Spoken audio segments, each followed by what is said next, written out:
À toi, bienvenue sur Emoticards. Alors aujourd'hui, une vidéo un peu spécifique sous format unboxing, mais aussi un peu kit de survie pour celui ou celle qui souhaite se lancer dans la grande aventure des tarots, mais qui ne sait pas quel tarot choisir, comment débuter, sur quel ouvrage s'appuyer.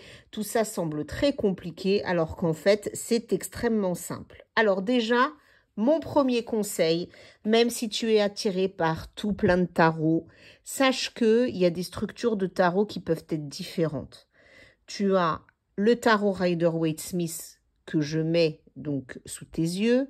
Tu as le tarot de Marseille, donc parmi les plus connus. Et puis ensuite, tu as des tarots égyptiens. Tu peux avoir des tarots qui mélangent le Rider-Waite et le tarot de Marseille. Tu peux aussi avoir des tarots qui vont rebaptiser certaines suites, ajouter des cartes parce que c'est dans la philosophie du tarot. Enfin, tu vois, il y a une multitude de choses qui existent. Là, on est bien sur le tarot, on n'est pas sur des oracles.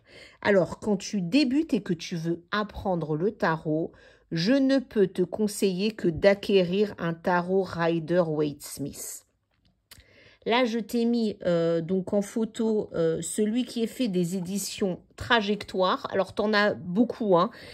Tu peux avoir le simple petit jeu de tarot, d'accord. Tu peux avoir aussi des tarots Rider-Waite format poche que tu peux emmener partout. Moi, j'ai choisi celui-là, donc qui est aux éditions Trajectoire, tu vois. La boîte est un peu grosse et il coûte, bon, 32 €. Certes, c'est un investissement un peu plus conséquent que si finalement tu achetais ton jeu de tarot tout simple. Par contre, l'intérêt qu'il a, et c'est ce que tu vas voir tout de suite, c'est qu'il a un livret à l'intérieur. Donc, dans les 32 €, j'ai envie de te dire, tu payes aussi le livre. D'accord? On n'est pas sur le petit livret qui va soit te poser une question, soit te donner des mots-clés ou des choses très précises. On est vraiment sur le livret qui va aller au fond du fond de l'explication de la structuration du tarot, qu'est-ce qu'une arcane majeure, qu'est-ce qu'une arcane mineure, comment interpréter des cartes, comment faire un tirage. Donc, c'est limite un bouquin de cours. D'accord? Et ensuite, tu as comme d'habitude donc les arcanes majeures, les arcanes mineures, avec à chaque fois la description de la carte, toute la symbolique autour de la carte, puisque tu le verras tout à l'heure.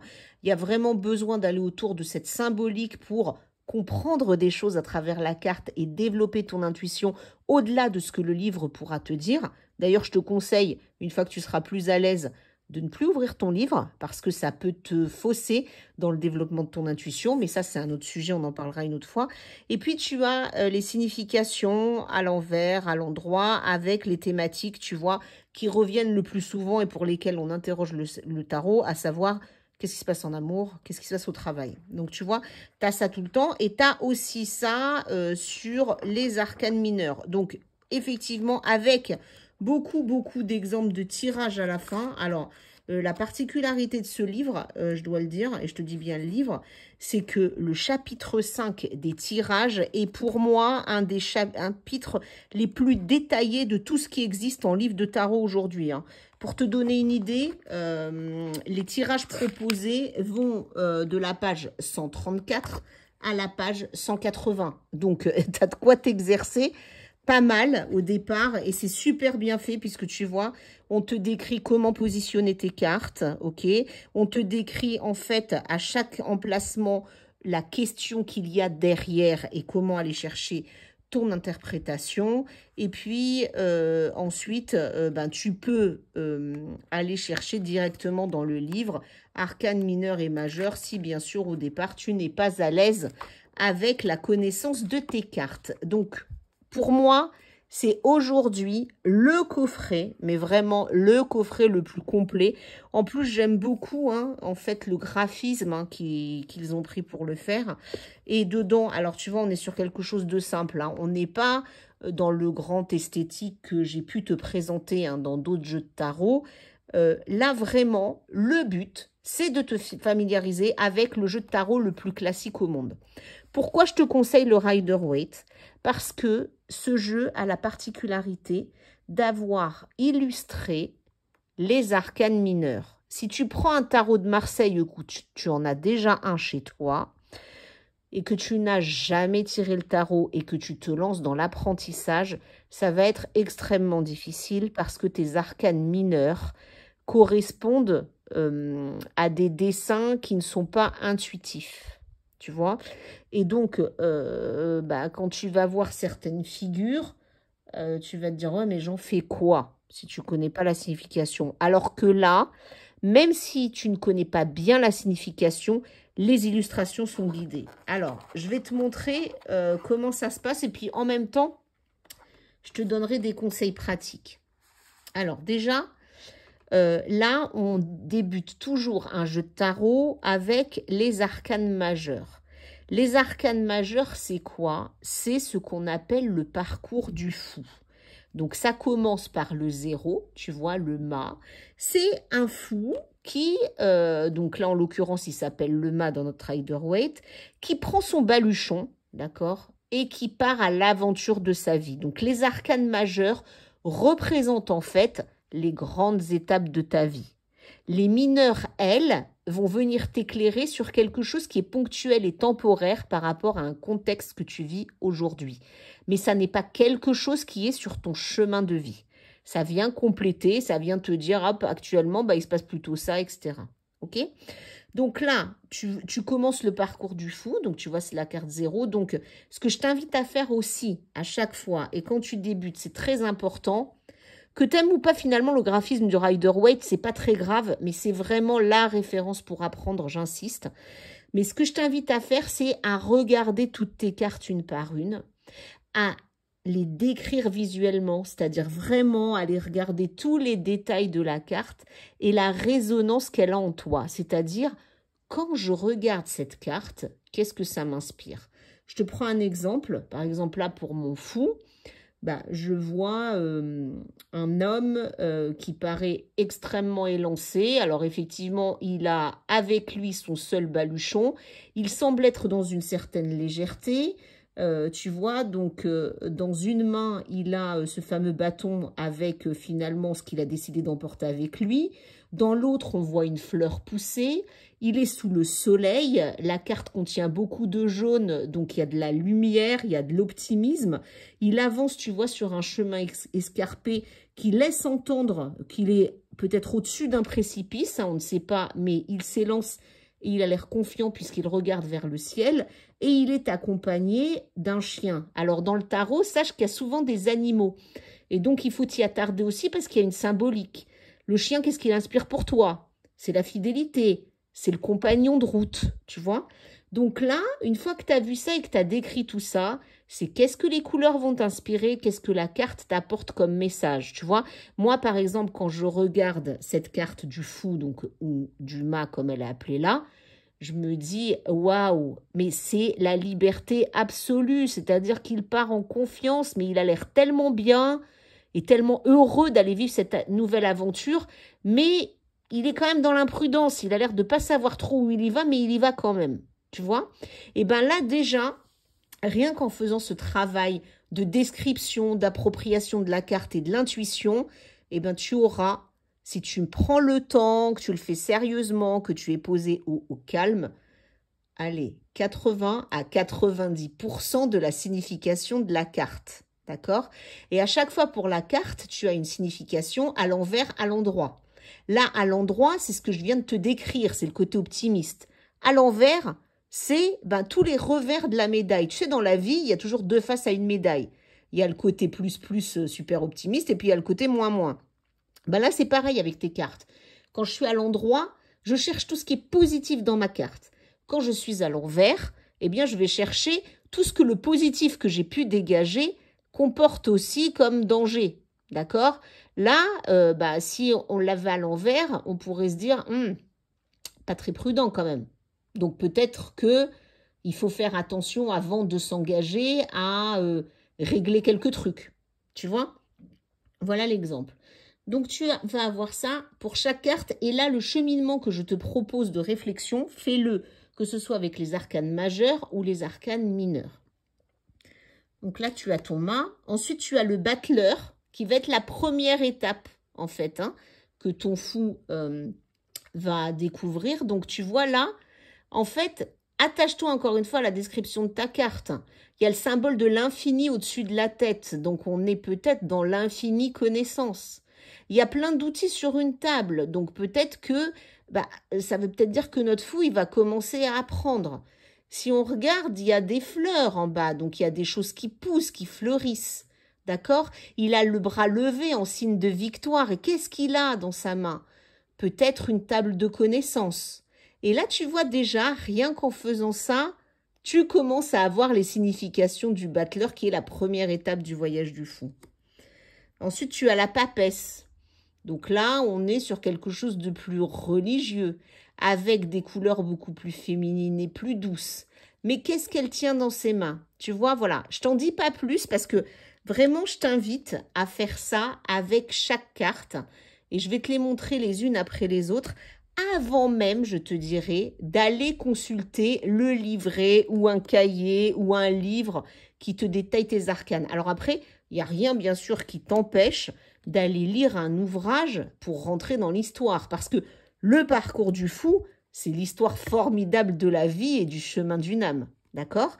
Donc, tu peux aussi te dire, je vais commencer par lire un livre, je vais rentrer dans le conte du tarot. Et à partir du moment où je me serai approprié le conte du tarot, j'irai faire connaissance avec mes cartes en ayant regardé le détail du détail. Qu'est-ce que la carte m'inspire? Est-ce que je suis plutôt positif à la vue de cette carte? Est-ce que c'est plutôt une carte qui me fait peur ou qui me met mal à l'aise? Pourquoi? Donc, je te conseille aussi d'ouvrir un cahier. Ouvre-toi un cahier un peu comme un cahier d'apprentissage où tu vas noter en fait, alors tu peux le faire avec chaque carte, ce que tu vois, ce que tu ressens, ce que t'inspire ta carte en plus ou en moins. Tu vois, donc là on fait toutes les arcanes majeures. Hop. On arrive au jugement et au monde qui est finalement la fin du voyage du fou. Et il est prêt, tu vois, il a fait toute son expérience. Il en a normalement tiré en fait les leçons et il est prêt pour entamer un nouveau voyage. Donc c'est ça l'histoire du tarot, c'est que à chaque fois tu entames un nouveau voyage. Alors maintenant on va aller sur, donc là je t'ai montré toutes les arcanes majeures. Maintenant on va aller sur les arcanes mineures. Alors tu as 4 suites en arcanes mineures qui sont toutes reliées à un élément. Tu as les coupes, d'accord, qui sont liées à l'élément eau. Donc, on est dans tout ce qui est très émotionnel. À chaque fois, elles sont numérotées de 1 à 10. D'accord?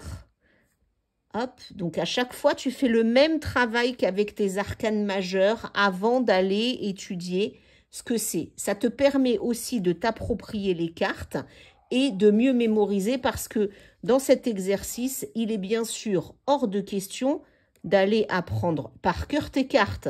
Pourquoi? Parce que tu vas rentrer en mode ordinateur, tu ne feras plus bouger ton intuition et accessoirement, ça t'empêchera de communiquer avec ton client ou par rapport à la question que tu te poses pour toi. Donc, comment vient l'apprentissage? Par de la description de l'appropriation, de la lecture aussi, mais après de la pratique. Alors, pratique avec tes amis, avec qui tu veux. Et à chaque fois, dis-toi, est-ce que je me suis plantée ou pas? D'accord? Donc là, on était sur la suite des coupes, donc qui est liée à l'émotionnel. Ensuite, tu as la suite des épées. Ça, c'est l'élément air. Là, on est dans le mental. Donc, tu vois, pareil, toujours pareil. Ça va de 1 à 10. OK. Hop. Et tu vois, à chaque fois, on est sur qu'est-ce que m'inspire la carte, qu'est-ce que je ressens, est-ce que c'est du positif pour moi, est-ce que c'est du négatif, est-ce que ça m'apporte de la joie et de l'énergie ou plutôt un malaise. Donc, tu fais ça avec toutes tes cartes.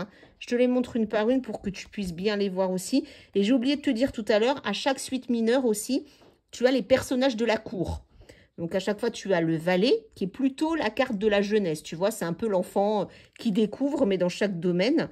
Tu as le cavalier, qui est plutôt une carte d'adolescent, fougueux. Bon, les personnages de la cour, ils sont un peu fiers d'eux. D'accord? Donc, à chaque fois, c'est des choses un peu amplifiées que tu vas retrouver.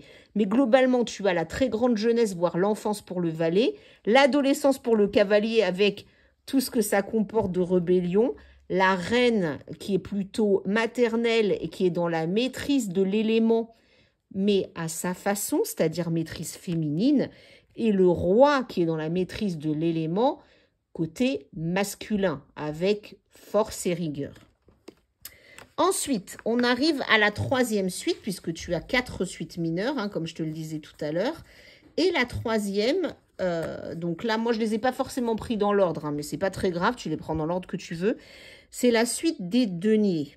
Donc là, on est dans l'élémentaire, l'ancrage. On est dans le matériel, on est dans le financier, la réussite, etc. Donc, à chaque fois, donc ça peut s'appeler denier. Donc, dans un Rider-Waite, c'est denier. Ça peut s'appeler pentacle aussi. Hein. C'est les deux appellations que tu trouveras régulièrement au-delà d'autres appellations que certains tarots donnent à leur suite. Donc, voilà. Toujours le même travail, hein, j'insiste, c'est un peu fastidieux au départ, mais c'est le moyen pour toi de te connecter à ton jeu et de commencer à rentrer dans un descriptif et dans une intuition par rapport à ce que tu peux voir. Mais tu vois, c'est le parcours de la vie, hein, finalement. Et la dernière suite, ce sont les bâtons. On est dans le feu. Donc là, on est sur tout ce qui a trait au projet, à la sexualité, à ce que tu vas engager dans la vie, à ce qui va faire l'étincelle chez toi, tu vois. Et là, pareil, toujours, ta structuration reste la même, c'est-à-dire une suite de 1 à 10, d'accord, avec donc différentes étapes, hein, puisque le 1 à 10, c'est parce que tu passes par différentes étapes, ok? Et suivant la carte que tu auras dans ton tirage, ça te dira où tu en es, mais aujourd'hui, de façon ponctuelle. C'est-à-dire que les choses peuvent évoluer. Elles n'étaient peut-être pas celles-là hier, elles ne seront peut-être pas celles-là demain. D'accord? C'est vraiment là du ponctuel. Et puis, hop, nos 4 personnages de la cour pour nos bâtons. Donc voilà, j'espère que ça t'aura été utile. En tout cas, je te conseille ça vraiment en mode kit de survie du jeune tarologue ou du jeune apprenti tarologue. Pour moi, ne t'embête pas à aller acheter, même si, parce qu'aujourd'hui, je sais qu'il y a beaucoup de ressources, il y a plein de tarots qui te font envie, vers lesquels tu voudrais aller parce que les graphismes sont sympas, parce que le tarot te parle. Quand tu débutes, je te conseille vraiment, et encore une fois que tu aimes ou pas les graphismes, d'aller sur le Rider-Waite parce que c'est le moyen le plus aisé aujourd'hui d'apprendre le tarot. Et ce n'est pas pour rien que c'est le tarot de référence en complément du tarot de Marseille. D'accord? Pour t'aider pour aller plus loin, si tu le souhaites, tu as aussi le grand livre du tarot, donc qui est fondé sur le Rider-Waite. Moi, en général, si tu as les moyens, bien sûr, je te conseille d'acquérir les deux. Parce que, bon, si tu es un peu juste, achète que le coffret pour le départ, ça te suffira. Si tu veux aller plus loin, le grand livre du tarot, donc de Sam Magdaleno aux éditions intuitives, qui est à 23,90 €, lui va te reprendre toutes les cartes. Alors, je vais te montrer un peu comment c'est fait. Tu vois, donc on est sur la roue de la fortune. Il te reprend la carte avec... Lui a fait le travail pour toi du descriptif de ta carte. Les mots-clés à l'endroit et inversés pour aller vite en interprétation.